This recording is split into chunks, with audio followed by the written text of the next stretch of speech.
चलिए दोस्तों, धीरे धीरे स्टार्ट करते हैं हम लोग। जब तक हमारे सारे दोस्त लोग आ रहे हैं, सारे परिवार के मेंबर आ रहे हैं, आज सबसे पहले स्टार्ट करते हैं हम लोग और बात करते हैं गाउट की। और गाउट के बाद में हम लोग बात करते हैं हमारे सेल का जो स्ट्रक्चर है उसको आगे बढ़ाते हैं हम, ताकि हम लोगों को वास्तविकता में डिसीज समझ में आए। क्योंकि सेल और टिश्यू के ऊपर, ऑर्गन के ऊपर सब कुछ खेल डिपेंड है इलेक्ट्रोमैथ का।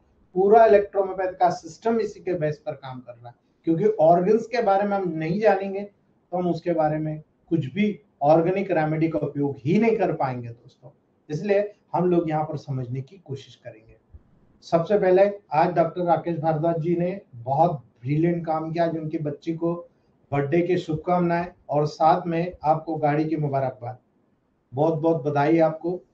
आप ऐसे ही प्रगति करते रहें सर। ईश्वर आपको और आगे बढ़ाए, हमारे हर मेंबर के हर ख्वाब को पूरा करे, यही प्रार्थना हम लोग करते हैं दोस्तों।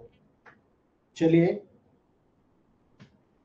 आगे बढ़ते हैं। मैं इसीलिए आप लोगों को बार बार कहता हूं, प्रोटोकॉल्स मत पूछो, प्रोटोकॉल बनाना सीखो दोस्तों। ये देखो, प्रोटोकॉल बनाना सीख गए हैं। देखो आप, यही नहीं, दिव्या मैडम उत्तराखंड, उनको भी पागलपंथी ग्रुप में मेंबर है दिव्या मिश्रा मैम, उनको भी हेड्स ऑफ है। फर्स्ट ईयर में उन्होंने स्कूटी खरीदी थी और अभी उन्होंने खुद कार खरीदी है। कांग्रेचुलेशन आपको भी। हमारे ग्रुप के मेंबर ऐसी प्रगति करते जा रहे हैं, एक साल के अंदर उनका जो ओहदा है बहुत चेंज हो जाता है समाज में। हम पैसा का महत्व नहीं देते दोस्तों, हम लोग एक दूसरे को सपोर्ट करने को महत्व देते हैं। और आज देखिए आप अपने आप लोग आगे बढ़ते जा रहे हो। ठीक है, चलिए शुरू करते हैं हम दोस्तों। हम लोग एक और मैं सूचना आपको देने जा रहा हूं दोस्तों। हर वर्षानुसार हम लोग सेमिनार करते हैं और दिसंबर और प्रथम वीक जनवरी के लेवल पर हम लोग एक बहुत बड़ा सेमिनार ऑर्गेनाइज कराने जा रहे हैं, जो साइंटिफिक वे में कसरावत में निर्णय लिया है सारे ग्रुप ने मिलकर कि कसरावत में करना है हम लोगों को। क्योंकि बाहर जो हो रहा बहुत कॉस्टली पड़ रहा है। ठीक है, तो उसकी जो लोग आना चाहेंगे उनको सूचना दे दी जाएगी। जो लोगों को आना है मोस्ट वेलकम है दोस्तों। चलिए शुरू करते हैं हम लोग। सबसे पहली बात करते हैं गाउट की। जब गाउट डेवलप होता है तो हर किसी को डायग्नोस्ट होता है, ये अर्थराइटिस है, ये ऑस्टियोआर्थराइटिस है, ये रूमेटिक अर्थराइटिस है, ये गाउट है, ये एंकिलोजिंग स्पॉन्डिलाइटिस है। ये सारे लोग डायग्नोस करते हैं। लेकिन गाउट जब डायग्नोसिस होता है तो आपको याद रखने की जरूरत है दोस्तों, जिन व्यक्तियों में ब्लड में यूरिक एसिड की मात्रा ज्यादा होती है, ये कंसीडर करते हैं आप कि ऐसे लोगों में इन्फ्लामेटरी अर्थराइटिस डेवलप होती है, जिसको हम गाउट के रूप में जानते हैं। ये स्पेशली यूरिक एसिड जो होता है दोस्तों, जो निडल लाइक क्रिस्टल होता है, उसके जॉइंट्स में बनने के कारण होता है। ये बेसिकली इस प्रकार से निडल लाइक जो क्रिस्टल्स होते हैं, ये needle like crystals particular joints में डेवलप हो जाते हैं और इसी के कारण जो है आपको जॉइंट्स में गठाने बनती है, जिसको आप गाउट के रूप में जानते हो दोस्तों। सडन होता है, अचानक होता है, सीवियर पेन के लेवल पर होता है दोस्तों। यही कारण है, ये पेन के जो एपिसोड होते हैं शुरू हो जाते हैं। और जब पेन का एपिसोड शुरू होता है, पेशेंट बोलता है मुझे टेंडरनेस महसूस हो रहा है, मुझे इस पर्टिकुलर पार्ट पे रेडनेस महसूस हो रहा है, मुझे पर्टिकुलर पार्ट पे स्वेलिंग महसूस हो रहा है, मेरे को पर्टिकुलर पार्ट पे वार्मथ यानी गर्म महसूस हो रहा है। खास तौर से टो, अंगूठा जो होता है, उस टो के रीजन में मुझे सबसे पहले सिम्टम नजर आ रहा है। ठीक है, अगर आपको ये देखने को मिलेगा दोस्तों, तो मेन में गाउट ज्यादा होते देखा जाता है फीमेल की तुलना में दोस्तों। याद रखना, गाउट के लिए बहुत ज्यादा रिस्पॉन्सिबल हो जाता है दोस्तों। मीनोपाज के बाद तो कॉमन रूप से महिलाओं में आपको गाउट देखने को मिलता ही है, बहुत कॉमन। लेकिन ज्यादातर मेन को होता है वुमेन की तुलना में दोस्तों। जो जॉइंट अफेक्टेड होता है ना, बहुत ज्यादा हॉट होता है, गर्म, बहुत ज्यादा सोलन होता है, बहुत ज्यादा टेंडर होता है और किसी भी शीट के किसी भी प्रकार के वेट को सहन नहीं कर पाता दोस्तों। इतना डेंजरस इफेक्ट होता है। इसलिए हमें ये पता होना चाहिए कि ये कैसा है। अब आपको याद रखना दोस्तों, जो यूरिक एसिड कंपाउंड होता है, ये बहुत इंपॉर्टेंटली आपको जानने की जरूरत है, जो हम आगे डिटेल पढ़ रहे हैं। लेकिन ये कंक्लूजन मैं आपको बता दूं, उसके बाद हम लोग डिटेल शुरू करते हैं। ह्यूमन बॉडी है, हमारी बॉडी में सेल है, सेल में न्यूक्लियस पाए जाते हैं। अब ये न्यूक्लियस में डीएनए आरएनए पाया जाता है, ये हम आगे पढ़ने वाले हैं अभी। ठीक है, तो ह्यूमन बॉडी है, सेल है, सेल में न्यूक्लियस है, न्यूक्लियस में डीएनए आरएनए, डीएनए आरएनए से प्यूरिन बनता है और बहुत सारा प्यूरिन हम लोग खाने में भी लेते हैं। क्या क्या चीज खाते हैं जिसमें प्यूरिन होता है आगे बताऊंगा। वो प्यूरिन को अगर आपने लिया तो ये प्यूरिन आपके बॉडी में जो मेटाबॉलिक ब्रेकडाउन होता है, याद रखना मेटाबॉलिक ब्रेकडाउन होता है जिसके कारण यूरिक एसिड बनता है। तो क्या आप इसे कह सकते हो ये एक मेटाबॉलिक डिसऑर्डर है? ऑफ कोर्स वी कैन, हम कह सकते हैं कि एक मेटाबॉलिक डिसऑर्डर है। तो आप मेटाबॉलिज्म को सुचारू रूप से कर दीजिए, आप देखिएगा गाउट ठीक हो जाएगा, है ना। याद रखना ये कॉन्सेप्ट मैं आपको लॉजिकली बता रहा हूं और लॉजिकली प्रूव करके भी बता रहा हूं दोस्तों, याद रख लेना। जब आप देखते हो कि ये यूरिक एसिड बन रहा है तो ये 20 डिग्री सेल्सियस से ऊपर के जितना टेम्परेचर होगा तभी सॉल्युबल होगा दोस्तों। अगर 20 डिग्री टेम्परेचर से अगर कम है तो आप मान के चलिएगा कभी भी यूरिक एसिड सॉल्युबल नहीं होगा। इसलिए याद रखना जो लोग फ्रिज का पानी पीते हैं ना, सावधान, है ना। फ्रिज के पानी में बहुत ज्यादा टेम्परेचर कम होता है, इस वजह से यूरिक एसिड डिपोजिशन होने के चांसेस बहुत ज्यादा बढ़ जाते हैं। याद रखिएगा हाई ब्लड कॉन्सेंट्रेशन में अगर यूरिक एसिड मौजूद है, यूरिक एसिड स्टोन बन जाएगा, आपको डायबिटीज होने की शंका बढ़ जाएगी। आप जो फ्रुक्टोज ज्यादा खाते हैं, टेबल साल्ट ज्यादा खाते हैं, ज्यादा समय तक भूखे पेट रहते हैं, यूरिक एसिड बढ़ने के चांसेस बहुत ज्यादा होते हैं दोस्तों। ऐसे बहुत सारे कारण होते हैं जिसमें आपको यूरिक एसिड बढ़ते हुए नजर आते हैं। पेशेंट आकर बोलता है कि साहब मेरे जॉइंट में कट कट की आवाज आ रही, मैं जब मूवमेंट कर रहा हूं मेरे जॉइंट में एक साउंड क्रिएट हो रहा है, समझ जाइएगा that is the case of inflammatory arthritis यानी कि गाउट। ठीक है, तो गाउट का जब लेवल आप तय होता है तो आपको केवल कुछ कंसीडरेशन बता रहा हूं जो मैंने अपनी टेबल प्रैक्टिस में ऑब्जर्व की है। वो कंसीडरेशन ये लॉन्ग वन पर ही जमता है, सबसे ज्यादा जो लंबी लंबी बूंद होती है उनके पॉइंट्स पर ही जमता है।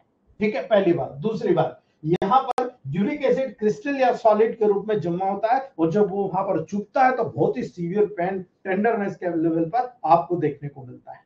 ये कॉन्सेप्ट बिल्कुल क्लियर कर लीजिएगा। इसीलिए ये मोनोसोडियम यूरेट मोनोहाइड्रेट के रूप में होता है दोस्तों, जो साल्ट ऑफ यूरिक एसिड होता है। याद रखना मोनोसोडियम यूरेट मोनोहाइड्रेट के रूप में होता है जो कि साल्ट ऑफ यूरिक एसिड होता है दोस्तों, जिसके साथ में आप इसको ब्रेक डाउन करके बाहर निकालने का काम करते हो।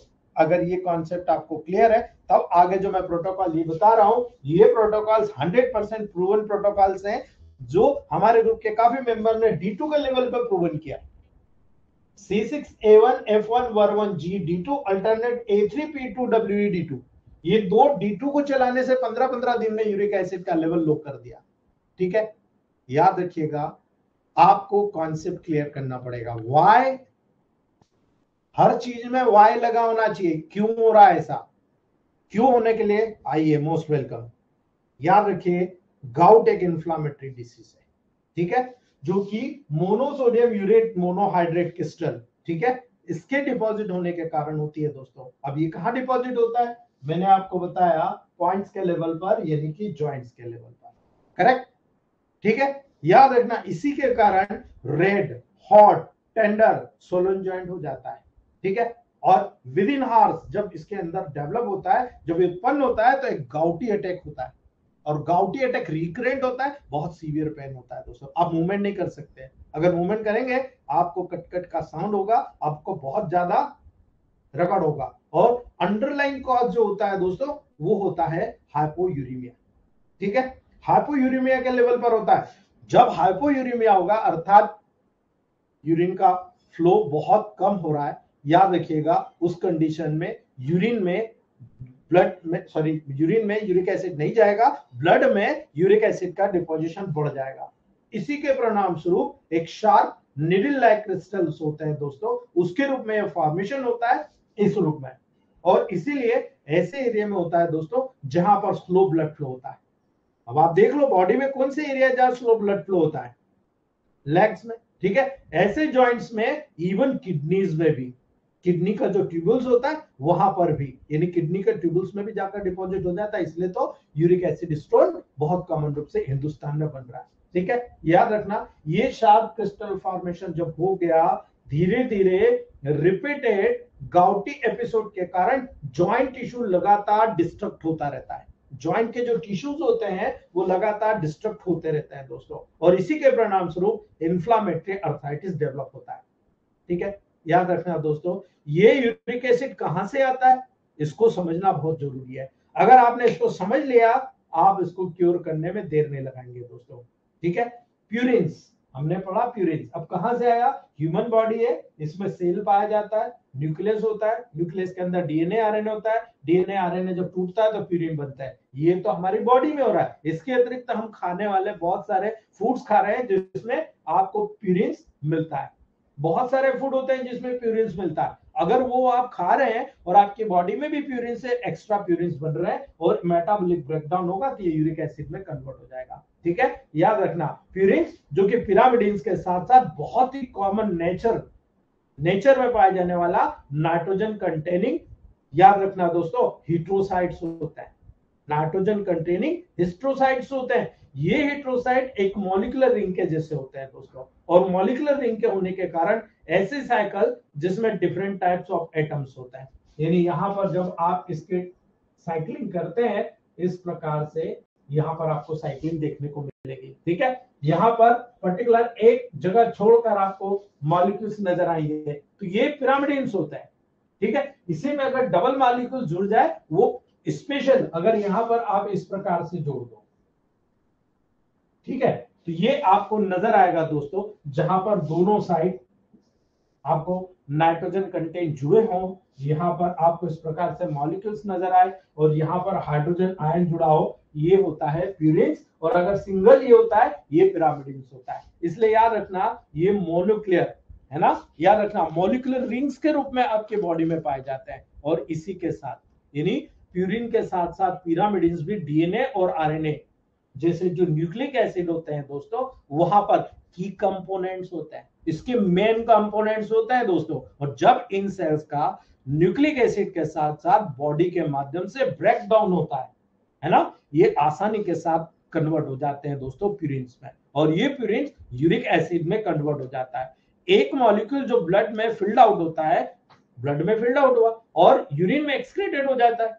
अब अगर यूरिन में एक्सक्रीटेड होता है, नॉर्मल वैल्यूज देखिए आप, मेल में 3.5 टू 7.2 मिलीग्राम पर डाइल्यूशन होता है, फीमेल में 2.5 टू 5.7 मिलीग्राम पर डाइल्यूशन होता है। लेकिन अगर आप 100 ml की बात करोगे 0.6 मिलीग्राम पर 100 ml के लेवल पर देखा जाता है। अगर ऐसा है तो आपको याद रखना है दोस्तों, यूरिन में एक्सक्रीटेड होना बहुत जरूरी है, क्योंकि ये वेस्टेज मटेरियल है। यूरिक एसिड भी बॉडी फ्लूइड में लिमिटेड सॉल्युबिलिटी होती है। मैंने कहा ना 20 डिग्री सेल्सियस के ऊपर ही सॉल्युबल, मतलब इसकी सॉल्युबिलिटी होती है, इसलिए लिमिटेड सॉल्युबिलिटी होने के कारण हाइपर यूरिसीमिया उत्पन्न हो जाता है। और जब हाइपर यूरिसीमिया उत्पन्न हो जाएगा, जब ब्लड में इसकी सॉल्युबिलिटी के रेट की तुलना में यूरिक एसिड का जो लेवल होता है एक्सीड हो जाए, ज्यादा हो जाए, यानी लगभग एक एवरेज देखिए 6.8 मिलीग्राम पर डाइल्यूशन होता है, इससे अगर ज्यादा हो गया तो आप मान के चलिएगा दोस्तों, ये बहुत बड़ी कैटेगराइज कंडीशंस यहां पर डेवलप करता है और यूरिक एसिड के लेवल पर गाउट को डेवलप करता है। ये एक कंडीशन अगर आप देख रहे हो फिजियोलॉजिकल पीएच, आपके बॉडी का पीएच कितना होता है? 7.4। ठीक है, 7.4 पर यूरिक एसिड एक प्रोटॉन को लॉस कर देता है, यानी इसमें से एक प्रोटॉन चला गया, और जब प्रोटॉन का लॉस होगा यूरेट आयन में बदल जाएगा। ठीक है, जो कि इसके बाद सोडियम के साथ बाइंड हो जाता है और monosodium urate consumption, monosodium urate monohydrate का जो लेवल होता है उस कंजप्शन के रिजल्ट के जैसे क्रिस्टल को फॉर्म करता है।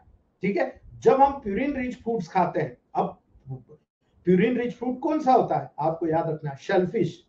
ठीक है, आप एकोवीज खाते हैं, रेड मीट खाते हैं, ऑर्गन मीट खाते हैं, वहां पर जब इनका ज्यादा होता है तो जिनमें न्यूक्लियस ज्यादा होता है, जितने स्ट्रांग होता है प्यूरिन उसमें ज्यादा होता है। इस कंडीशन में बहुत ज्यादा यूरिक एसिड आपको देखने को मिलता है। इसके अलावा भी ये प्यूरिन के इंक्रीज प्रोडक्शन के परिणाम स्वरूप भी होता है। यदि आपके बॉडी में सेल्स का न्यूक्लियस का बहुत ज्यादा डैमेज हो रहा है, आप मान के चलो प्यूरिन का प्रोडक्शन बहुत ज्यादा क्वांटिटी में होगा। एग्जाम्पल के लिए, यदि आप हाई फ्रुक्टोज कॉर्न सिरप पीते हैं, मैंने कहा था भाई फ्रुक्टोज का अगर आपने ज्यादा मतलब लिया, आप बीवरेज पीते हैं, आप बीवरेज मतलब वाइन वगैरह, ठीक है, इसके कारण भी आप देखेंगे यूरिक एसिड का फॉर्मेशन वहां पर होता है, और ये प्यूरिन सिंथेसिस में कंट्रीब्यूट करता है, इसीलिए वहां पर यूरिक एसिड बहुत ज्यादा क्वांटिटी में बनता है। तो आपको पेशेंट को बोलना पड़ेगा कि ये चीज आपको छोड़ना है।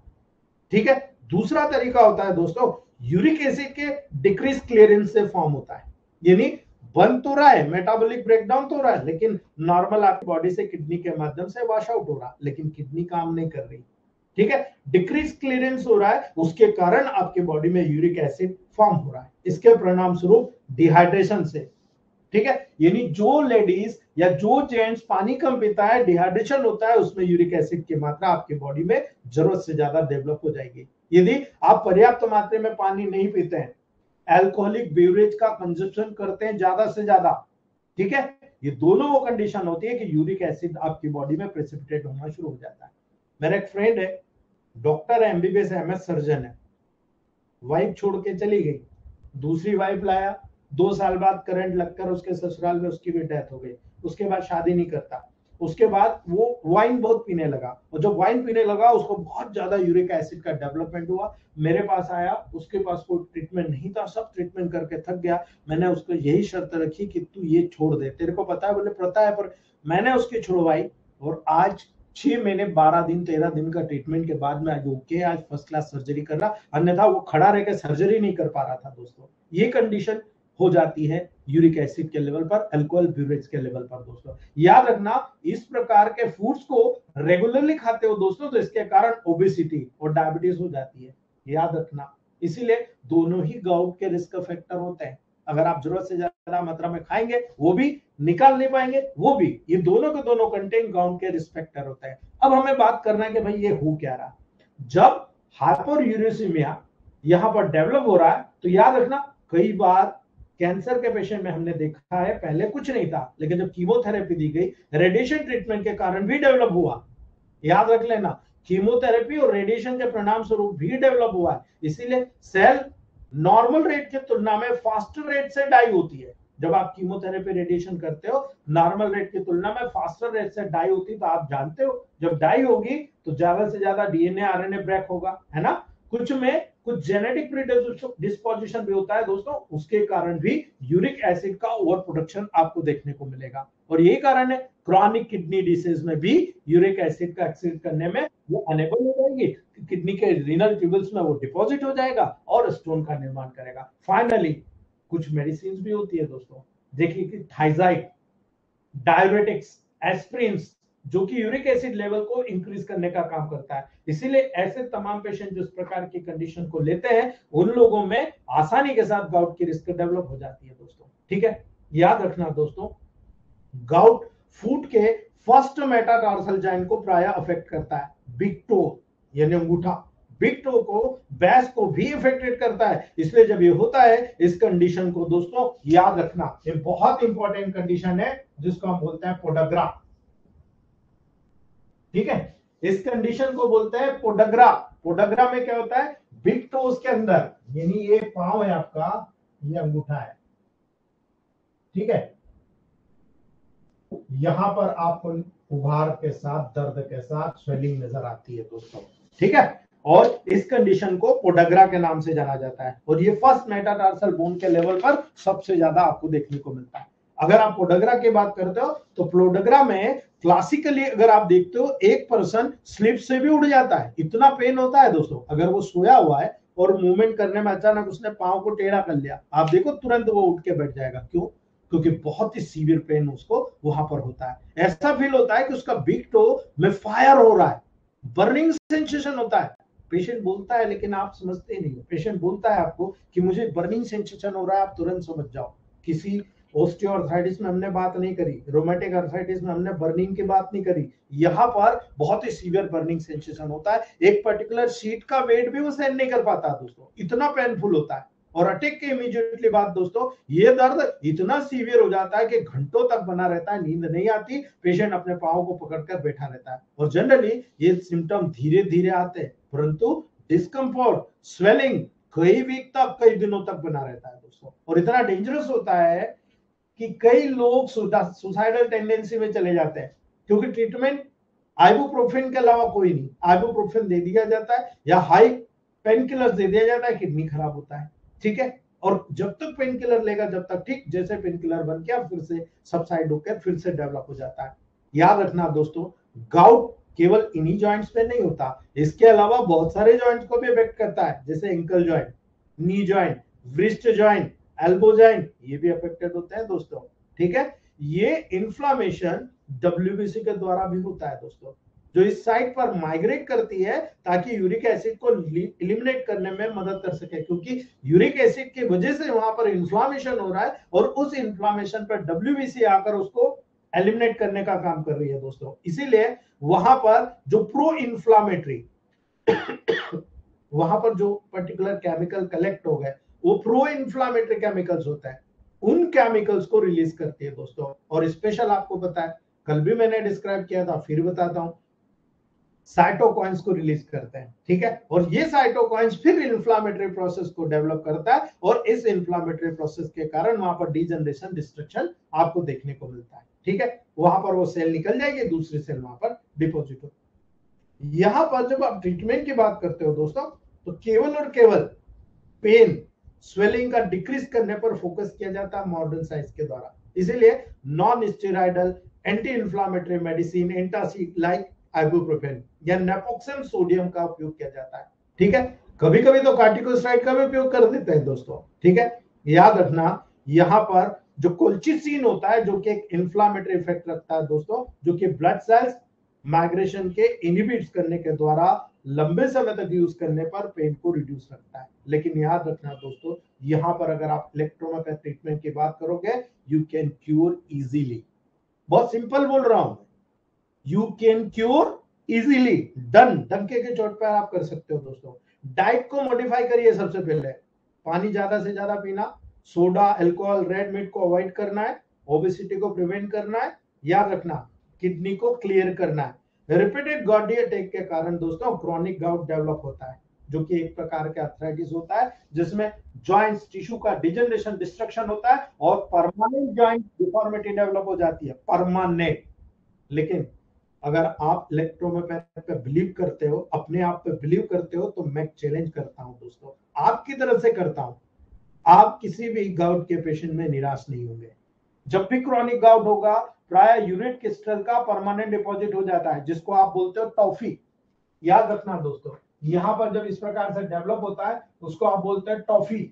आप टॉफी दे रहे हो गिफ्ट में उसको, ठीक है, टॉफी कहते हैं आपको, जो कि बोन्स के साथ साथ फॉर्म हो जाता है दोस्तों, और स्किन के जस्ट बेनिथ, स्किन के जस्ट नीचे होता है, टॉफी के रूप में होता है। लेकिन याद रखिएगा दोस्तों, जब कभी टॉफी डेवलप होता है, यूरिक एसिड के रूप में किडनी स्टोन के डेवलपमेंट के चैनल्स को भी बढ़ा देता है दोस्तों। इसलिए याद रखना, यूरेट नेफ्रोपैथी को डेवलप करता है, यूरिक एसिड के यूरेट नेफ्रोपैथी के लेवल को डेवलप करता है। जब ये यूरेट क्रिस्टल किडनी के इंटरस्टिशियम में डिपॉजिट हो जाता है, तो आपको याद रखना है यूरिक एसिड का स्टोन वहां पर किडनी में बनता है।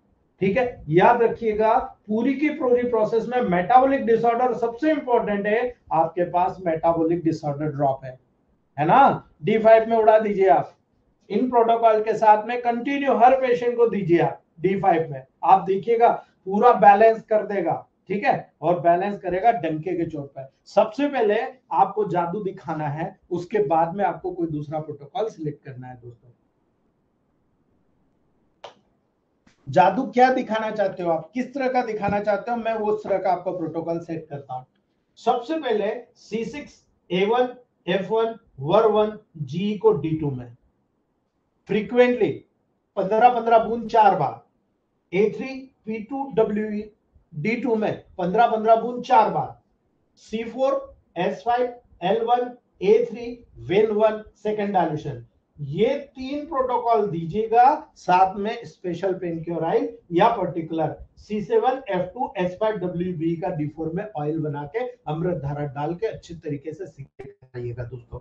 ये 4 प्रोटोकॉल दीजिएगा, 1 महीने दीजिएगा, यूरिक एसिड डाउन हो जाएगा।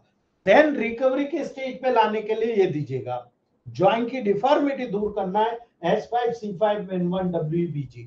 यहां पर S5C5 Win1 W का D6 बनाओ या 5th डायल्यूशन बनाओ या 30 डायल्यूशन। यदि बहुत ज्यादा सीरियस है, क्रॉनिक है, 30 पे आ जाओ, 5th पे आ जाओ, 6 पे आ जाओ, या D6 5th या 30 पे आ जाओ। ठीक है, S5C5 Win1 W को स्ट्रांगली दो, उसमें B या G का 2-2 ड्रॉप डाल दो, ओनली 2 ड्रॉप आप डालो, देखो कितना मैजिकल रिजल्ट मिलता है। ये नेगेटिव में जाएगा दोस्तों। A3L1B को D6 या 5th में दे दो, इसको 30 करने की जरूरत नहीं मिलती है। A3L1B यानी पूर्ण रूप से हार्ट को न्यूट्रिशन जा रहा है। A3L1B मैंने कहा था L1B में जो भी ऑर्गन्स की तरफ आपको न्यूट्रिशन देना वो ऐड कर दो। A3L1B दिया, आप देखो हार्ट को न्यूट्रिशन दे रहे हो, ठीक है। C11B D6 या फिफ्थ डाइल्यूशन आप फ्रीक्वेंटली चला दीजिए, आपको रिजल्ट 100% मिलेगा। S5 C5 F1 WEN1 A3 WER1 L1 ये 30 डाइल्यूशन में लेना है दोस्तों, और W का 20 ड्रॉप और G का 2 ड्रॉप 30 ml में इस प्रकार से मिक्स करके ये बेस बनाना है, और इसको फ्रीक्वेंटली चलाना है। यदि ग्लोबल्स में दो तो भी 10 ग्लोबल्स 4 टाइम्स 6 टाइम, 4 से 6 बार। अगर लिक्विड में देना है 5-5 बूंद दिन में 4 से 6 बार आप चला दीजिएगा, और मुझे रिजल्ट बताइएगा। उम्मीद करूंगा 16 महीने से 2 साल है आपके पास, ठीक है, क्योंकि हमारा 24 महीने से पहले खत्म नहीं होता कोर्स। आप जब ये चलाएंगे, मेरे को उम्मीद है आपका डंके के चोट पर रिजल्ट वो मिलेगा जिसकी कल्पना आप नहीं कर पाएंगे। इंजेक्शन नंबर 28 और 29 बहुत ही स्पेसिफिक होता है। आजकल हम इसके 1000 का इंजेक्शन लगा रहे हैं दोस्तों। अभी नहीं सिखाऊंगा, मैं 4th सेम में सिखाऊंगा, ताकि अभी अगर गलती करें तो उसकी सजा आपको ना मिले, इसलिए मैं अभी किसी को नहीं बताऊंगा। और कोई सीनियर से पूछने की भी कोशिश ना करिए, क्योंकि इलेक्ट्रोहोम्योपैथ में इंजेक्शन नॉट अलाउड, इंजेक्शन है ही नहीं। इंजेक्शन केवल दिए गए हैं, लेकिन इंजेक्शन को प्रूवन किसी ने नहीं किया है, किसी ने अडॉप्ट नहीं किया है, इसलिए इंजेक्शन की अवेलेबिलिटी नहीं है, ठीक है। जो लगा रहा है, जो यूज कर रहा है, उसकी रिस्पॉन्सिबिलिटी होती है। अगर कुछ होता है वो खुद जिम्मेदार होगा, मेरी कोई रिस्पॉन्सिबिलिटी नहीं है। इसलिए याद रखना दोस्तों, अभी इंजेक्शन थेरेपी की तरफ मत आइए, क्योंकि इन लोगों ने 5-5 साल खपा दिए हैं दोस्तों, तब जाकर इन लोगों को इंजेक्शन थेरेपी आई है ना। इसलिए मेरा आपसे निवेदन है कि ज्यादा से ज्यादा इंजेक्शन का उपयोग अभी नहीं करें। 4th सेम के बाद आप करिए, आपको बहुत ज्यादा एडवांटेज में दूंगा दोस्तों। बहुत सारे, कम से कम 1112 इंजेक्शन हम लोगों ने डिटेक्ट कर लिए कि कौन से प्रोटोकॉल को कब कब कैसे कैसे लगाना, कौन सी बेस को उठा के कब लगा देना, और उसका जिम्मा उठाया है जितेंद्र सर ने, संजय सर ने, सैनी सर ने। आपको छोटे छोटे वीडियोस बना के डाल रहे हैं, प्रूवन के साथ डाल रहे हैं। कितने लोगों को प्रूवन चाहिए, हम लोग प्रूवन बना के डाल रहे हैं, ठीक है। याद रखना दोस्तों, ठीक है। चलिए, हमने जो लास्ट लेक्चर सेल का लिया था उसमें पढ़ा था हेट्रोफेजी एंड ऑटोफेजी। आज हम बात करते हैं दोस्तों लाइसोसोम के सबसे इंपॉर्टेंट स्पेसिफिक फंक्शन। और जिन लोगों ने कभी भी ऑर्गेनोबूस्टर और गैंग्रीनल फोर्ट के फंक्शन को समझना है, उन्हें लाइसोसोम फेगोसाइट्स के फंक्शन को समझना पड़ेगा। अगर नहीं समझना चाहते कोई बात नहीं, ठीक है, लेकिन याद रखना, अगर आपने समझ लिया तो आपकी बॉडी में लाइसोसोम से आप क्या कराना चाहते हो, आप ऑर्गेनोबूस्टर से उपयोग करा सकते हो। कैसे? याद रखना, मैक्रोमोलिक्यूल्स का डिग्रेडेशन करना। ये सेल है, इसके अंदर मान लो या टिश्यू फ्लूइड में कोई ये मैक्रोमोलिक्यूल्स आ गए, मैक्रोमोलिक्यूल्स आ गए। ये मैक्रोमोलिक्यूल्स बहुत डेंजरस है, फॉरेन बॉडी है, आपके बॉडी में प्रवेश कर गए। ये यहाँ पर सेल है, इसके अंदर लाइसोसोम मौजूद है। ये लाइसोसोम कैसे इसको डैमेज करेगा, ये देखिएगा आप दोस्तों। यहाँ पर इंडोसाइटोसिस की प्रोसेस होती है। इंडोसाइटोसिस के प्रोसेस में यहाँ पर ये मैक्रोमोलिक्यूल्स को इस सेल के अंदर लिया जाता है, ठीक है। इंडोसाइटोसिस यानी सेल के अंदर उस मटेरियल को लिया जा रहा है। इंडोसाइटोसिस के प्रोसेस के द्वारा जो मैक्रोमोलिक्यूल्स होती है सेल्स के द्वारा इंगल्फ कर लिए जाते हैं, उनको निगल लिया जाता है। मैक्रोमोलिक्यूल्स कौन होते हैं? बैक्टीरिया सेल्स, ठीक है। उनके द्वारा जब इनको इंगल्फ किया जाएगा, इस प्रोसेस को क्या बोलोगे आप? That is the process of phagocytosis, ठीक है। इसे हम बोलते हैं फेगोसाइटोसिस, जिसे हम फेगोसोम या वैक्यूल्स कहते हैं।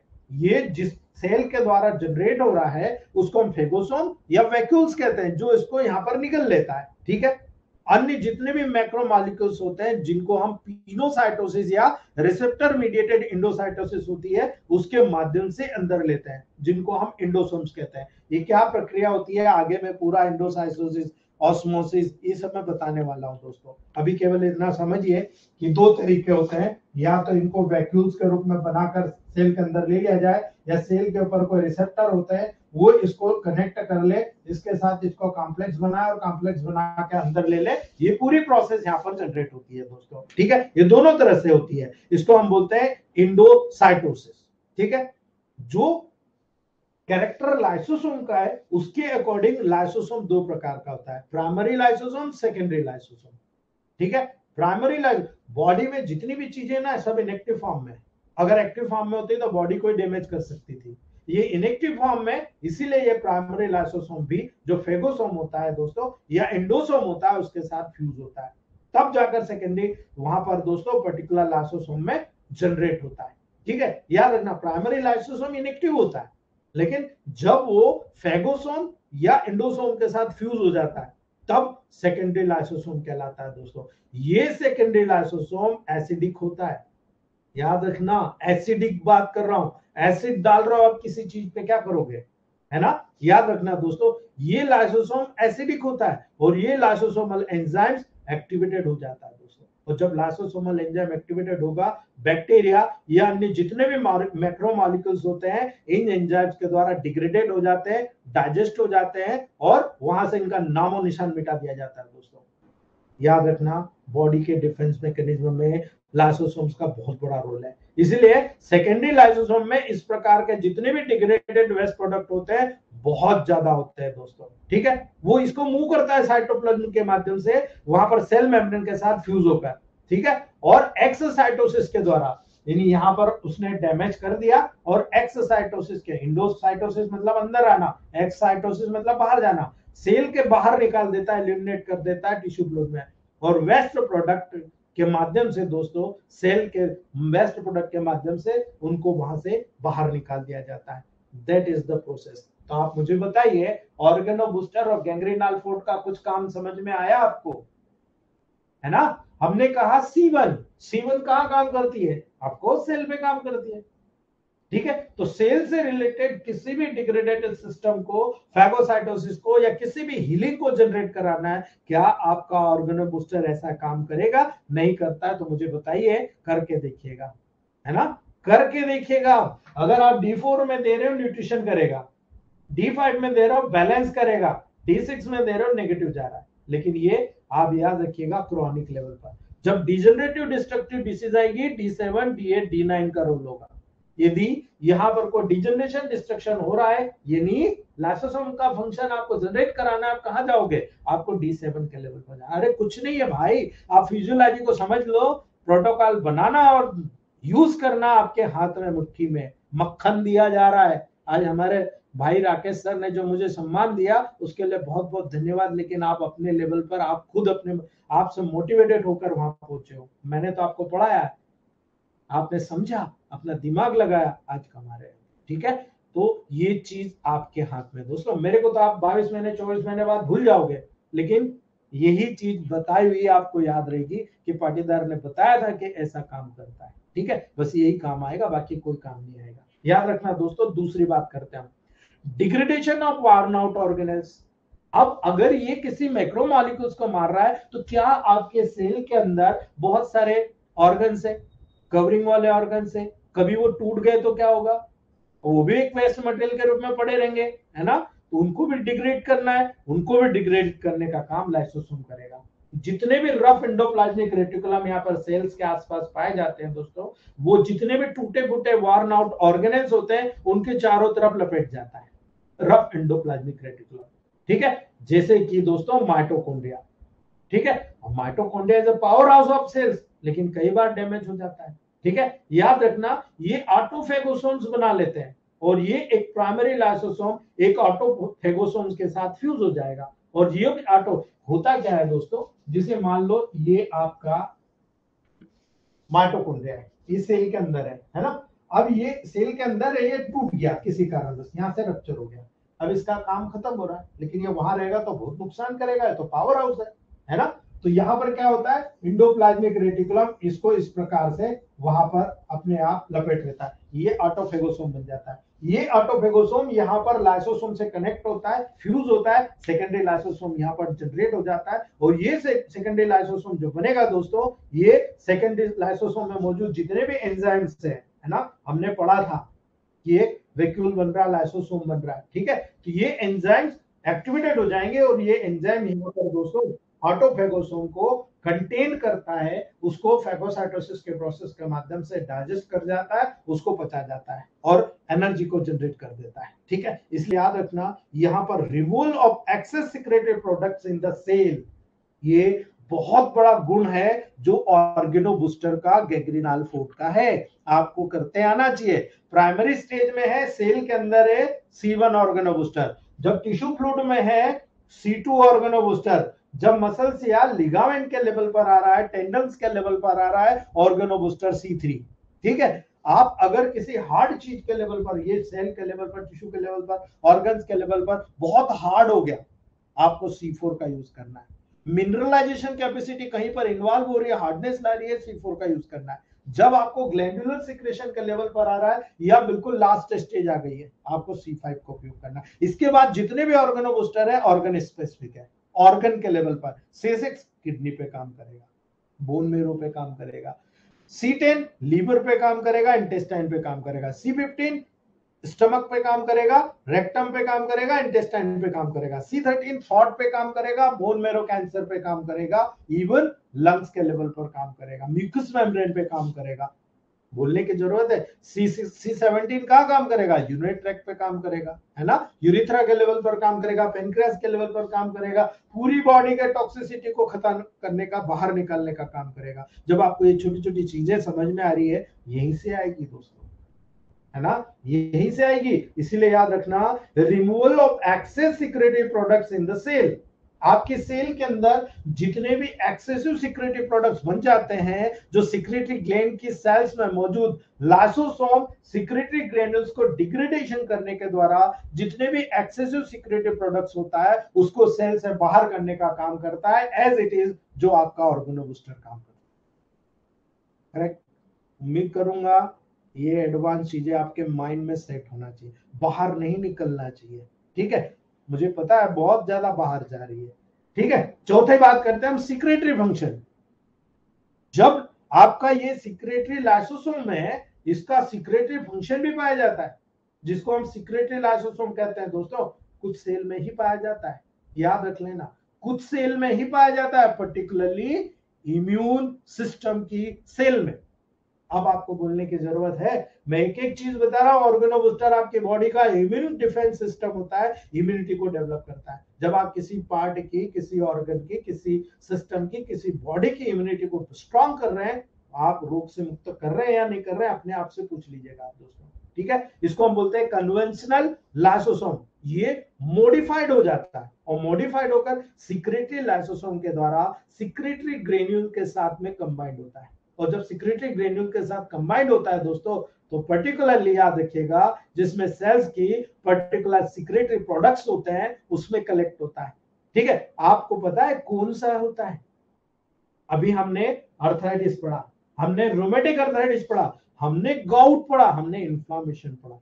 ठीक है, याद रखना दोस्तों, डंके के चोट पे प्रूफ के साथ बता रहा हूं आपको, जितनी भी सिक्रेटरी लाइसोसोम के एग्जांपल देखना है, साइटोकाइंस पढ़ा ना हमने, इंटरल्यूकिन 1, 6, 17, क्या है? टी लिम्फोसाइट में मौजूद lymphocyte, natural killer cells, perforin, granzyme, ये क्या होता है? इनको सीक्रेट पहचान करता है दोस्तों, जो कि जितनी भी वायरल इन्फेक्टेड सेल्स होती है, जिसमें जितने भी आपको ट्यूमर सेल्स होती है, दोनों को डिस्ट्रॉय करने का गुण होता है इनमें। याद रख लेना, वायरल इन्फेक्टेड जितनी भी सेल्स होती है, ट्यूमर को डेवलप करने वाली जितनी भी सेल्स होती है, उनको डिस्ट्रॉय करने का गुण होता है इसमें। इसलिए आप सोचिए ऑर्गेनो बूस्टर क्यों बनाया मैंने। ठीक है, परफोरिन एक पोर फॉर्मिंग प्रोटीन होता है। ठीक है, परफोरिन एक पोर फॉर्मिंग प्रोटीन होता है। जब कभी सेल्स का समय समाप्त हो गया होता है, तब यहां पर इस सेल की डेथ को इनिशिएट करने का काम ये प्रोटीन करता है दोस्तों। इसलिए जितने भी ग्रेन्जाइम्स होते हैं, ये सीरीजेस प्रोटिएसेस की फैमिली को बिलोंग करते हैं दोस्तों। और ये प्रोटिएसेस हमेशा एपोप्टोसिस एक प्रोसेस होती है जिसके द्वारा सेल डेथ को काज करता है। यानी हमारी बॉडी में हर सेल को एक समय दिया गया है, आपको इतना काम करना है। मेरा भी एक समय है दोस्तों, मेरे से भी आप उगता जाओगे। ठीक है, मेरे पास तो बहुत है ना, मैं देता रहूंगा। मेरे से उगता जाओगे, अरे यार ये तो बहुत थीसिस बताता, प्रोटोकॉल तो बताता ही नहीं है, वो लोग सब छोड़ के चले जाते हैं। ठीक है। लेकिन जो लोग वास्तव में अपने आप को बैच बनाकर ऊपर आना चाहते हैं वो नहीं जाते, वो चिपक जाते हैं मेरे से, ठीक है। तो एपोप्टोसिस भी एक ऐसी प्रोसेस है जिसमें आपकी बॉडी में एक सेल का नियत समय होता है कि इतने दिन में ये सेल मर जाएगी, उसकी जगह नई सेल आएगी, ठीक है। मान लो 10,000 सेल्स रोज मर रही है तो 10,000 सेल्स रोज नई बन रही है दोस्तों, ठीक है। ये एपोप्टोसिस की प्रोसेस होती है। इसीलिए यहाँ पर जब सेल का काम खत्म हो जाता है, बहुत ज्यादा ये नुकसान दे रही होती है, तो इसको फैगोसाइटिक्स में डाल दिया जाता है दोस्तों। ये सेल डेथ को इनिशिएट करता है और ये एपोप्टोसिस की प्रोसेस होती है। इसलिए याद रखना दोस्तों, इसी का उदाहरण बता रहा हूं, मेलेनोसाइट की जो सिक्रेटरी लाइसोसोमल सेल्स होती है जो मिलेनिन को सिक्रेट करती है दोस्तों, याद रखना मिलेनिन उसको सिक्रेट करती है। मास्ट सेल की जो सिक्रेटरी सेल्स होती है वो लाइसोसोम सीरोटोनिन सिक्रेट करने का काम करती है दोस्तों, जो कि वैसोकंस्ट्रिक्टर सब्सटेंसेस होता है और इन्फ्लामेटरी मीडिएटर होता है। सीरोटोनिन क्या करता है, मीडिएट कर देता है, न इधर की न उधर की, उसको मीडिएट कर देता है। और इसी कारण आपकी बॉडी में हर चीज का महत्व होता है, उसमें लाइसोसोम का महत्व भी मैंने आपको बताया दोस्तों। बहुत इंपॉर्टेंटली ये होता है, लगातार वर्क होता है, और ये लगातार वर्क आपको देखना है, और अगर देखना है आप ऑर्गेनो बूस्टर के व्याप पर देख सकते हो, ठीक है। और इसी का बेनिफिट उठाया हमारे मोहन सर ने। आप देखो 3 महीने 4 महीने में प्रोस्टेट कैंसर रिमूव, प्रतिमा मैम ने उठाया, रेक्टल कैंसर रिमूव मलिका मैम ने उठाया, मैक्सिमम बहुत सारे किडनी के लेवल पर, आपके प्रोस्टेट के लेवल पर बहुत सारे कैंसर के पेशेंट्स हैं उनके पास। मेरी बात छोड़ दो, मैं तो बहुत सारा काम करता रहता हूँ। अभी हमारे उज्जैन के डॉक्टर संदीप त्रिवेदी जी और ललित बैरागी सर ने मुझे काफी पेशेंट दिए। मैं क्या बोलूं दोस्तों, आप उन्हीं अभी ग्रुप में है, आप उन्हीं से पूछिएगा, उनसे रिक्वेस्ट करूंगा, आप बताइएगा सर कि आपके द्वारा भेजे गए कैंसर के पेशेंट को क्या इंप्रूवमेंट है। एक दो नहीं, लॉट्स ऑफ पेशेंट, ठीक है। इसलिए ये चीजें आपके टेबल प्रैक्टिस में लागू होना चाहिए दोस्तों। चलिए आगे बढ़ते हैं, पैरोक्सीसोम की बात करते हैं दोस्तों। पैरोक्सीसोम्स, ठीक है। जब आप पैरोक्सीसोम्स की बात करोगे तो याद रखना दोस्तों, ये भी माइक्रोबॉडीज होती है जो सेल के अंदर पाई जाती है। एक मेम्ब्रेन लिमिटिंग वेसिकल्स होते हैं जो कि एंडोप्लाज्मिक रेटिकुलम से पिंच्ड ऑफ होता है, एंडोप्लाज्मिक रेटिकुलम से बना, वहां से बाहर निकल गया दोस्तों, ठीक है। ये पैरोक्सीसोम जिसमें कुछ ऑक्सीडेटिव एंजाइम्स होते हैं, जैसे कि कैटेलेस, जैसे कि यूरेट ऑक्सीडेज, याद रखना अभी पढ़ा हमने गाउट का, urate oxidase, D amino acid oxidase, ठीक है। ये जो एंजाइमेटिक प्रोसेस होती है सेल के अंदर बहुत नेसेसरी होती है। आपको पता है, अगर आप मेडिकल बायोलॉजी के या केमिस्ट्री के साइंस आपने पढ़ा है तो आपने पढ़ा है कि जितनी भी केमिकल प्रोसेस आपके बॉडी में होती है बगैर केमिकल एंजाइम्स के नहीं होगी। एंजाइम कैटालिटिक प्रोसेस करता है, उत्प्रेरक का काम करता है, अगर वहां है तो आप डेफिनेटली उस प्रक्रिया को बढ़ा सकते हो। हमारे इसमें F1 एकमात्र ऐसी मेडिसिन है जिसको देकर अगर आप किसी भी कार्य को कम हो रहा है उसको बढ़ाना चाहते हो, आप F1 को ऐड कर दो। F1 एक स्टिमुलेटर के रूप में, उत्प्रेरक के रूप में काम करता है और उसके काम को बढ़ा देता है। याद रखना, भूलना नहीं, मेरी बात को प्रूव करके बताना आप, ठीक है। इसीलिए पैरोक्सीसोम का फंक्शन अगर आप देखते हो दोस्तों तो याद रखना, पैरोक्सीसोम का बहुत इंपॉर्टेंट फंक्शन होता है। अगर आपको बहुत सारी चीजों को अगर जानना है तो इन बारीकियों को जानना पड़ेगा दोस्तों। और अगर आपने जान लिया तो मैं नहीं मानता कि आपको ये ना समझ में आए कि आप लीवर ड्रॉप दे रहे हो, लीवर लोशन दे रहे हो, और यहां पर आप दोस्तों C17 दे रहे हो, S6 जो होता है D6 में, आपने क्या कर दिया समझ में आएगा आपको अभी जो मैं बता रहा हूं दोस्तों। बीटा ऑक्सीडेशन के प्रोसेस के माध्यम से फैटी एसिड का ब्रेकडाउन होता है दोस्तों, ठीक है। और ये पैरोक्सीसोम का मेजर फंक्शन होता है, याद रख लेना। बीटा ऑक्सीडेशन के प्रोसेस, ऑक्सीडेशन मतलब जलाना है ना, बीटा ऑक्सीडेशन के प्रोसेस से आप जो जितने भी फैटी एसिड आपके बॉडी में आते हैं उनका ब्रेकडाउन होता है, और ये पैरोक्सीसोम का मेजर फंक्शन होता है। यानी अगर आप इस प्रोसेस को समझ रहे हो तो आपको दिमाग में सीधा चला जाना चाहिए कि भाई डिटॉक्सिफिकेशन कर रहे हो आप, यू कैन डू डिटॉक्सिफिकेशन, ठीक है। तो डिटॉक्सिफिकेशन के प्रोसेस के द्वारा जितने भी टॉक्सिक सब्सटेंसेस होते हैं आपके बॉडी में डिग्रेडेड करना है, आपको पैरोक्सीसोम का यहां पर उपयोग करना पड़ेगा। इसके अंदर के जो एंजाइम्स है पूरा डिटॉक्सिफाई करके प्यूरिफाई कर देते हैं, ठीक है। इसमें केमिकल बनता है जिसको बोलते हैं हाइड्रोजन पेरोक्साइड। जानते हो आप हाइड्रोजन पेरोक्साइड क्या होता है? है ना। आप में से कितने लोग वाउंड को साफ सफाई करते हैं हाइड्रोजन पेरोक्साइड से, जानते हैं ना आप। ये हाइड्रोजन पेरोक्साइड और जितने भी मेटाबॉलिक प्रोडक्ट्स होते हैं उसमें टूट जाते हैं दोस्तों, ठीक है। हाइड्रोजन पेरोक्साइड और अन्य मेटाबॉलिक प्रोडक्ट्स में ये जितने भी टॉक्सिक सब्सटेंसेस होते हैं डिग्रेडेट हो जाते हैं, ठीक है। लीवर की सेल्स में बड़ी मात्रा में पेरोक्सिज्म होता है, याद रखना, और जो कि बॉडी का मेजर ऑर्गन होता है। आज तक आप में से कितने लोगों को पता था, आप केवल इतना बोलते थे लीवर डिटॉक्सिफाई करता है, लेकिन क्यों करता है, कैसे करता है, आज आप लोगों में से सब लोगों ने जान लिया। अब भूलना मत कि ये पैरोक्सिसोज्म जो होता है दोस्तों, बॉडी का मेजर ऑर्गन लीवर को डिटॉक्सिफाई करने के लिए सबसे बड़ा हथियार के रूप में वहां पर सहायता देता है। इसलिए याद रखना, हाइड्रोजन पेरोक्साइड पॉइजन या अल्कोहल से बनता है, याद रख लेना, हाइड्रोजन पेरोक्साइड पॉइजन या अल्कोहल से बनता है जो कि सेल में एंटर करता है ना। आपकी बॉडी में पॉइजन आया, आपने अल्कोहल पिया, हाइड्रोजन पेरोक्साइड बना और ये आपके सेल में प्रवेश कर गया। आपको पता है अल्कोहल फटाफट एब्सॉर्ब हो जाता है, अगर उस अल्कोहल में अगर कोई टॉक्सिक सब्सटेंसेस होता है तो वो भी चला जाएगा और आपके सेल में टॉक्सिसिटी को जनरेट करेगा दोस्तों।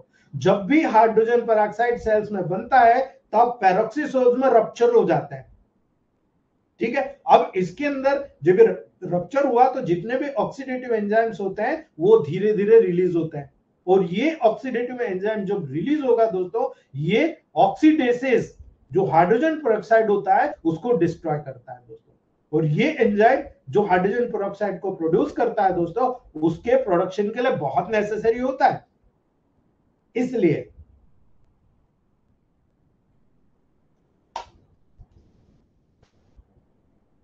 ये ऑक्सीडेसिस जितने भी एंजाइम्स होते हैं ना, ये बहुत इंपॉर्टेंट होता है दोस्तों।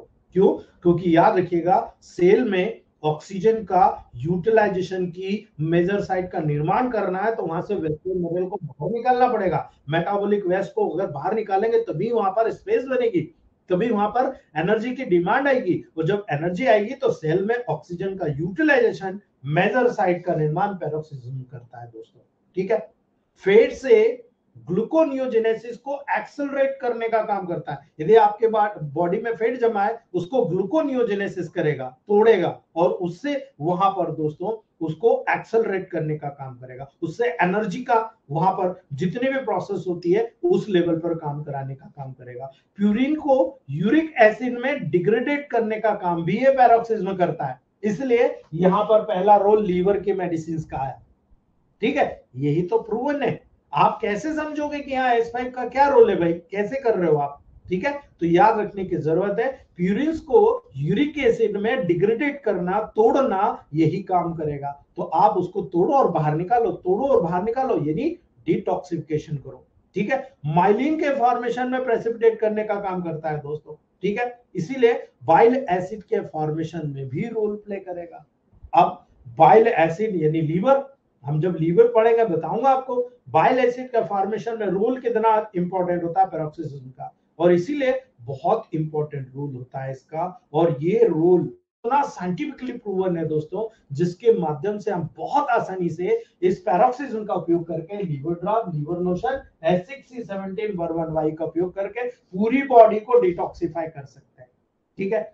हमारे जुगराज सर अगर ये क्लास सुन रहे हैं तो वो जरूर बताइएगा लीवर मिक्सचर का रिजल्ट, ठीक है। जो लीवर मिक्सचर हमने बढ़ाया था, अगर वो इस डिटॉक्सिफिंग या टॉक्सिक क्लियर ड्रॉप के साथ अगर हमने यूज किया, जितने भी केसेस पंजाब या जहां पर बहुत ज्यादा पेस्टिसाइड का उपयोग होता है, बहुत ज्यादा कैंसर हो रहे हैं, मैं सबसे पहले 1 से 1.5 महीने ये प्रोटोकॉल चलाता हूँ।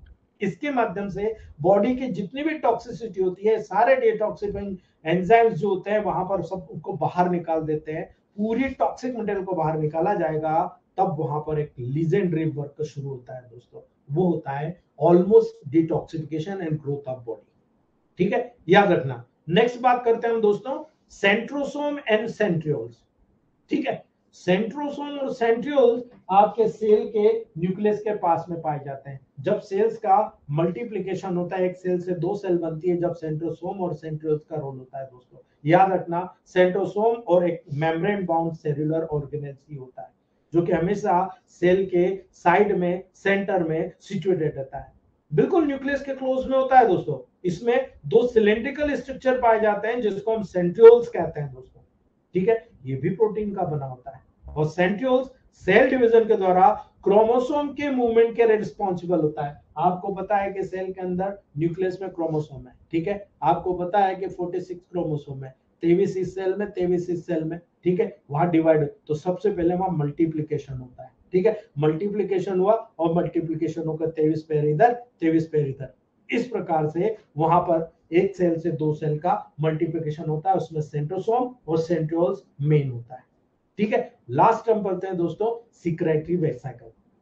जो सिक्रेटरी वेसिकल होता है ये भी एक ऑर्गेनेल्स होता है दोस्तों, इसमें भी लिमिटिंग मेम्ब्रेन होती है और इसमें जितने भी सिक्रेटरी सब्सटेंसेस आपके सेल के अंदर जरूरत होता है, इसके अंदर माइटोकॉन्ड्रिया और इनके जो फंक्शंस होते हैं ना उसको स्टिमुलेट करना, या पर्टिकुलर आपके बॉडी के सेल के लेवल पर जब भी कोई नया फंक्शन जनरेट होता है उस सिक्रेशन के माध्यम से होता है, जो सिक्रेटरी वेसिकल्स के अंदर पाए जाते हैं। वेसिकल के अंदर एंडोप्लाज्मिक रेटिकुलम में ये बनते हैं, हमने पढ़ा है दोस्तों। एंडोप्लाज्मिक रेटिकुलम में जितने भी एंजाइम्स होते हैं सिक्रेटरी वेसिकल के अंदर डाल दिए जाते हैं, गोल्गी एपरेटस में जाता है, प्रोसीस्ड होता है, प्रोसीस्ड होकर पैक होता है और सिक्रेटरी वेसिकल पूरे साइटोप्लाज्म में प्रेजेंट होते हैं जो कि इनके द्वारा गोल्गी एपरेटस के द्वारा भेज दिए जाते हैं। जब नेसेसरी या उसकी आवश्यकता होती है दोस्तों ये वेसिकल ऑटोमेटिकली रप्चर होते हैं और सिक्रेटरी सब्सटेंसेस जिनकी जरूरत होती है साइटोप्लाज्म में ऑटोमेटिक रिलीज हो जाते हैं, और जब वो रिलीज होंगे उस सेल को प्रॉपरली न्यूट्रिशन मिलता रहेगा।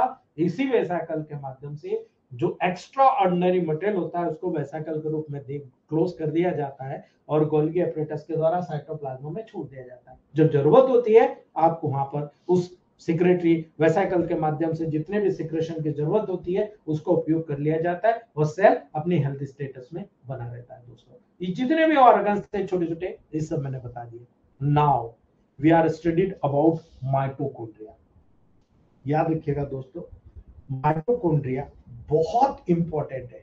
आप में से एक क्वेश्चन में छोड़ता हूं, ठीक है, एक क्वेश्चन छोड़ता हूं, ऐसी कोई मेडिसिन बताइएगा जो डायरेक्टली माइटोकॉन्ड्रिया पे काम कर रही है, ठीक है, एक मेडिसिन बताइएगा जो डायरेक्ट माइटोकॉन्ड्रिया पे काम कर रही है। माइटोकॉन्ड्रिया एक मेम्ब्रेन बाउंड साइटोप्लाज्मिक ऑर्गेनेल्स होता है, ठीक है, माइटोकॉन्ड्रिया एक मेम्ब्रेन के द्वारा बाउंड साइटोप्लाज्मिक ऑर्गेनेल्स होता है जिसका काम होता है एनर्जी प्रोडक्शन, ठीक है, और ये एनर्जी प्रोडक्शन के साथ कंसर्न रहता है, अर्थात आपकी सेल में यदि एनर्जी कहीं से प्रोड्यूस होगी तो माइटोकॉन्ड्रिया के द्वारा होगी दोस्तों, और ये एनर्जी प्रोडक्शन के साथ जब कन्वर्ट होगा तो याद रखिएगा दोस्तों एक रॉड शेप या ओवल शेप स्ट्रक्चर होता है।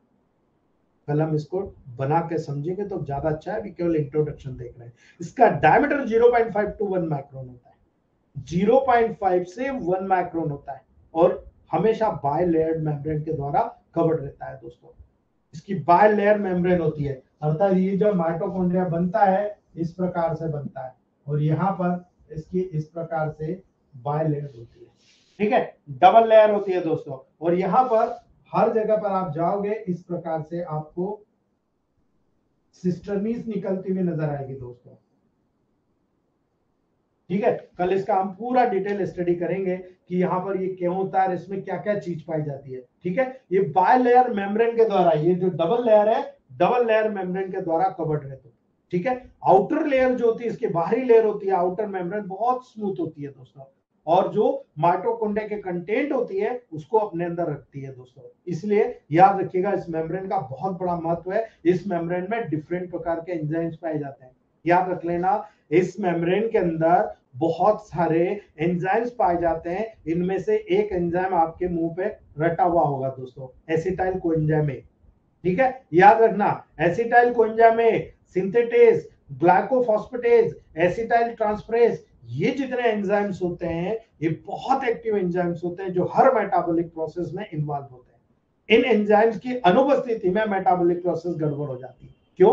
क्योंकि माइटोकॉन्ड्रिया एनर्जी ही रिलीज नहीं कर पाएगा। जब डाइजेस्टिव प्रोसेस आपके डिस्टर्ब होगी बहुत सारे कंटेंट वहां पर प्रभावित हो जाएंगे। इसलिए याद रखना दोस्तों इसके अंदर की जो इनर मेम्ब्रेन होती है जिसको हम ये बोल रहे हैं सिस्टर्नी, ठीक है, ये जो सिस्टर्नी होती है दोस्तों ये इनर मैट्रिक्स में स्पेस को कवर किए रहती है। जितने भी अंदर का मैट्रिक्स होता है उसकी स्पेस को कवर किए रहती है। सिस्टर्नी में भी बहुत सारे एंजाइम पाए जाते हैं, याद रखना, इस सिस्टर्नी में भी बहुत सारे एंजाइम पाए जाते हैं, जो यहाँ पर अन्य प्रोटीन मॉलिक्यूल भी पाए जाएंगे, और इनका मेन काम होगा रेस्पिरेशन में और एटीपी सिंथेसिस में रोल अदा करना।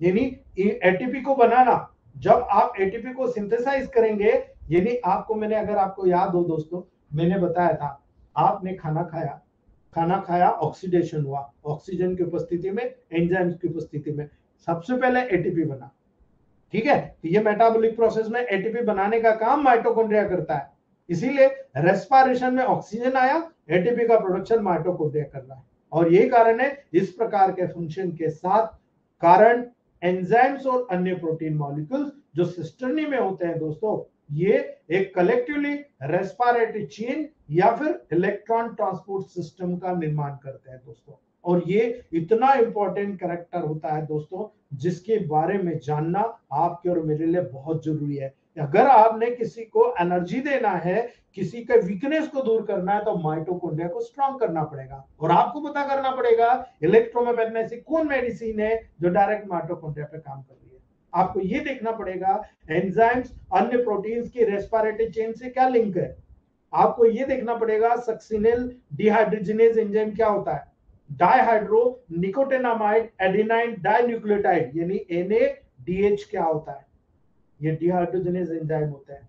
साइटोक्रोम ऑक्सीडेज एंजाइम क्या होता है, साइटोक्रोम C एंजाइम क्या होता है, एटीपी सिंथेटेज एंजाइम क्या होता है, ये सब के सब माइटोकॉन्ड्रिया में पाए जाते हैं दोस्तों, ठीक है। तो आज हम यहीं तक रखते हैं, यदि आप में से किसी को क्वेश्चन है तो आप लोग पूछ सकते हो दोस्तों। Power on. You've plugged into Nirvana. Your device is ready to pair. The Boatstone 650.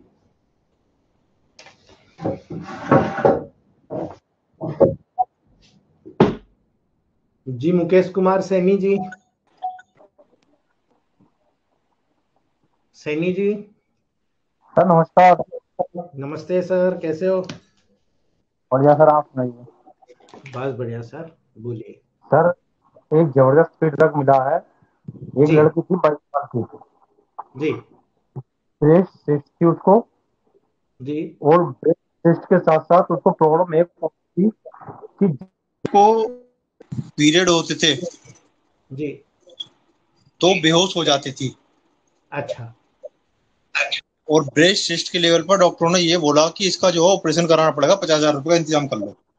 जी एक महीने के अंदर ब्रेस्ट सिस्ट उसकी खत्म हुई, वेरी गुड। और जो मेडिसिन दी उसके साथ साथ, क्योंकि उसको प्रॉब्लम थी जो बेहोश हो जाती थी, तो S1 F1 और वैन1 ये 1000 में मैंने चलाए। तो जो अब उसका पीरियड जी, जब उसका मैंने ट्रीटमेंट चलाया तो ये लगा लीजिए कि इस बार जब उसको पीरियड आया तो पीरियड आने में ना वो बेहोश हुई, ना उसको चक्कर आए, ना उसको अस्थमा की प्रॉब्लम हुई, तो एक साथ भी कंट्रोल हुई, ये सारी समस्याएं उसकी कंट्रोल में आ गई sir. Very good sir, bat साहब आपको बहुत बढ़िया सर।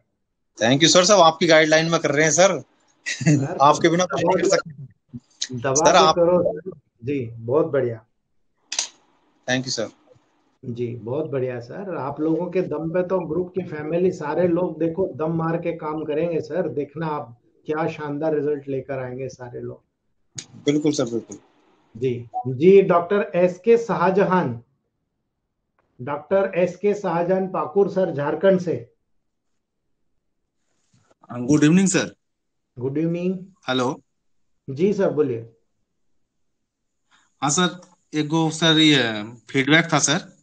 जी सर एक पेशेंट था, उसका पूरा होल बॉडी में माने इरेप्शन था, और उसका साथ माने उसको इचिंग भी हो रहा था।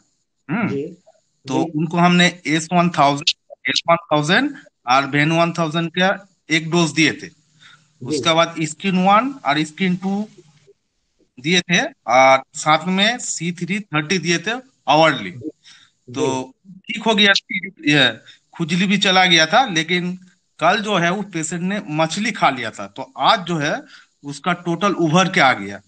बिल्कुल तो जी आज, हाँ, उसको आज जो है हमने दिए हैं, जो स्किन 1 और स्किन 2 उसको 10-10 ड्रॉप दिए थे, उसको बोले थे एक ग्लास में अभी 5-5 जी ड्रॉप करके लेगा बीडी। जी और इसका साथ आज उसको दिए वो जो सिंपल इचिंग ड्रॉप था उसको दिए हैं जी जी। आवरली, माने 1 चम्मच के खाने के लिए बोले हैं सर। इसमें और कुछ बिल्कुल देना बिल्कुल। होगा? बस सर बहुत है। हमेशा याद रखो, स्कीन 1 और स्कीन 2 को हमेशा 5-5 ड्रॉप चलाओ आप, बिल्कुल नेगेटिव में चलाओ आप। बहुत जी सर। मैजिकल, आप 10 ड्रॉप पे जाओ ही मत, आप पहले 5-5 ड्रॉप दो। नेक्स्ट टाइम आए 6-6 करो, 7-7 करो, नेक्स्ट टाइम 8-8, 9-9, 10 तक जाते जाते तो आपका पेशेंट ऐसा हो जाएगा, मतलब नेगेटिव टू पॉजिटिव जा रहे हो, आपका पेशेंट खुल के बोलेगा कि यार साहब आपने क्या दिया, मेरे इतने साल की प्रॉब्लम खत्म हो गई। बहुत अच्छा सर, जी सर, उसको बहुत बढ़िया। 3 साल से सर उसको था, तो उसको हम जी 10 डायलूशन से स्टार्ट किए हैं। नहीं, कोई दिक्कत नहीं, डोज कम रखिए, हमेशा याद रखिए D7 के बाद डोज 5-5 ड्रॉप से ज्यादा नहीं होना, ठीक है। जी सर, थैंक यू जी सर। बहुत बढ़िया सर, बहुत बढ़िया। धीरे धीरे आपको सब समझ में आ जाएगा। 16 महीने के अंदर ये सारी चीजें एक एक एक एक करके बारीकियां समझ में आएगी ना, तो 200 में मास्टर हो जाओगे सर आप, बहुत बढ़िया। जी Monu ji, Monu Jaiswal sir, Monu Jaiswal sir. Good evening sir. Good evening Jaiswal ji. Sir ये अपन ने इतने सारे प्रोटोकॉल यूज करे, C7 जी। का तो मेरे को पता नहीं इसमें क्या है, अभी कौन मैंने पढ़ा नहीं है इसको। तो सर इसमें हम्म। अपन ने कहीं पे भी आरडी का यूज नहीं करा है सर, ऐसा क्यों सर? कहाँ पर? इतने प्रोटोकॉल्स में सर अपन ने कहीं पे भी आरई का यूज नहीं करा है सर, रेड गाउट में? इलेक्ट्रिसिटी का सर। गाउट में? जी सर, ये गाउट। जी सर सर। आरी का यूज ही नहीं है गाउट में, बताओ आप मेरे को कहाँ पर यूज करोगे आप? सर इसमें कहीं ना कहीं पेनफुल कंडीशंस तो आती है ना सर? सर पेनफुल कंडीशन में आरी का रोल बताओ ना, मैं वही तो कह रहा हूँ, यहाँ पर आपको हील कराना है, सर्कुलेशन बढ़ाना है। बी और जी और डब्ल्यू, ये तीन से ही सब काफी है, ठीक है। आपको वहां जाना ही नहीं पड़ेगा, मैं तो यूज ही नहीं करता हमारी गाउट में, ठीक है। अगर आप एक्सटर्नल अप्लाई करा दो तो बहुत अच्छा है, हाल पेन क्योर आयल लड़ा दो आप, वो काम कर जाएगा।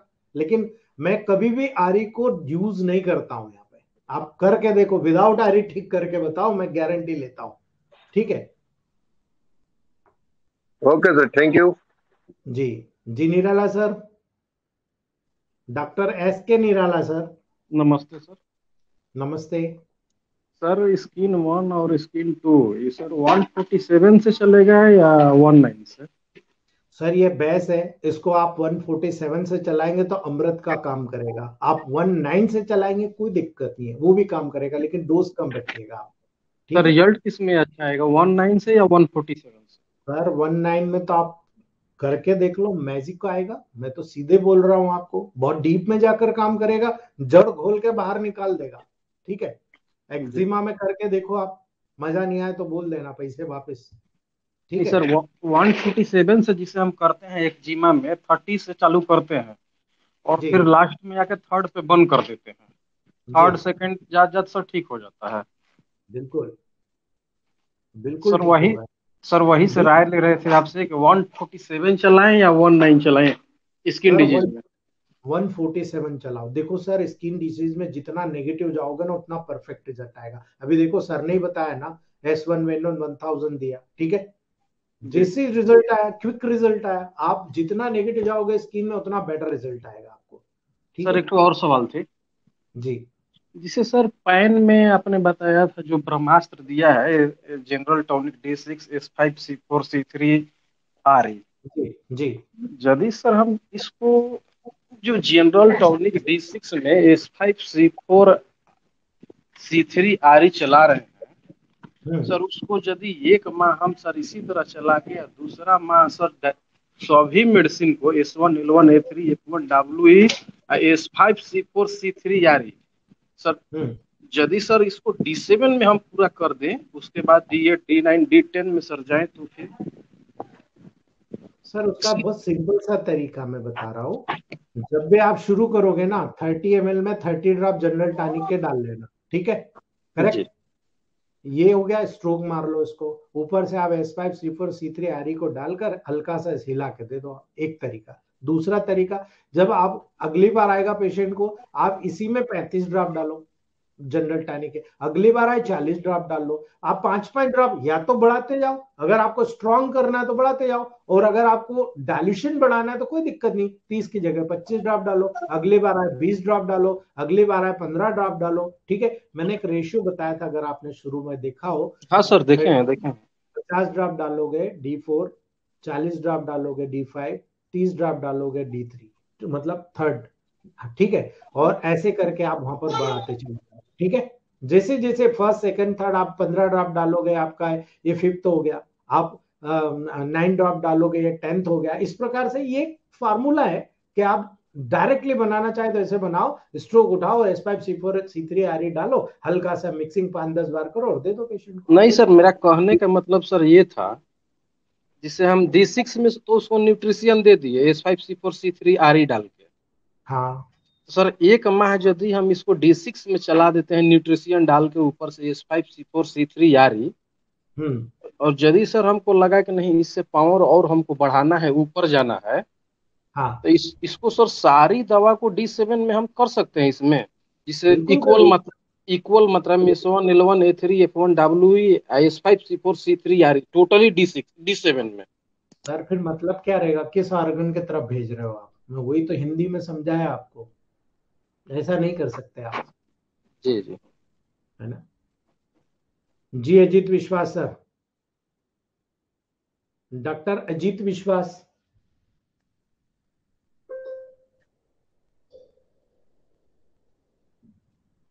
Doctor Vineet Kumar Goyal sir, Vineet Kumar Goyal sir. Sir नमस्कार, good evening. Good evening sir. Sir ये जैसे हम सर ये प्रोटोकॉल जो देंगे इसके अंदर गाउट के अंदर, जी। तो जैसे जब हम सर जैसे ये C1 बूस्टर सर हम यूज करेंगे हम्म, और ऑर्गेनो बूस्टर, तो सर हम्म, ये तो इसमें दोनों में ऑप्शनल है सर, ऑर्गेनो बूस्टर लें या जो एनर्जेसिक ड्रॉप्स है वो। दोनों ले सकते हो, कोई दिक्कत नहीं है। अच्छा इसमें ऐसा है। अच्छा सर जो लोग जैसे ये वो खाते हैं, ऑमलेट खाते हैं, एग खाते हैं या हाँ, फिश ऑयल के कैप्सूल्स लेते हैं, हाँ। मतलब उसके पैटर्न पे ये ओमेगा 3 एंड ओमेगा 6 के लिए। सर वो हमारे लेवल पे है नहीं, वो मॉडर्न साइंस का हथियार है, हमें वो यूज ही नहीं करना है। ठीक है। नहीं तो अगर अगर सर कोई पेशेंट यूज कर रहा है तो उसको फिर मतलब ना बोल दे। बिल्कुल उसको मना करना पड़ेगा आपको, मैंने बताया प्यूरिन से तो शेलफिश में तो बहुत ज्यादा पाया जाता है। ठीक है, जी जी। बहुत सारी चीजें होती है जिसमें ये डेवलप होता है और बहुत नुकसान करता है सर। नहीं सर वो ओमेगा 3 और 6 के लेवल पे कहते हैं इसलिए पूछा मैंने। ना ना, यूज नहीं, हमारे इसमें A3 दे दो ना, उससे काम देखो, मैंने यहाँ बताया आपको A3P2W। जी जी ठीक है, जी। बहुत यस सर। जबरदस्त हील करता, बहुत जबरदस्त हील करता है, आप जी करके जी। देखो एक बार। जी। Okay sir, thank you sir, thank you very much. जी। जी मंजूनाथ जोगंदर जी, डॉक्टर मंजूनाथ जोगंदर जी।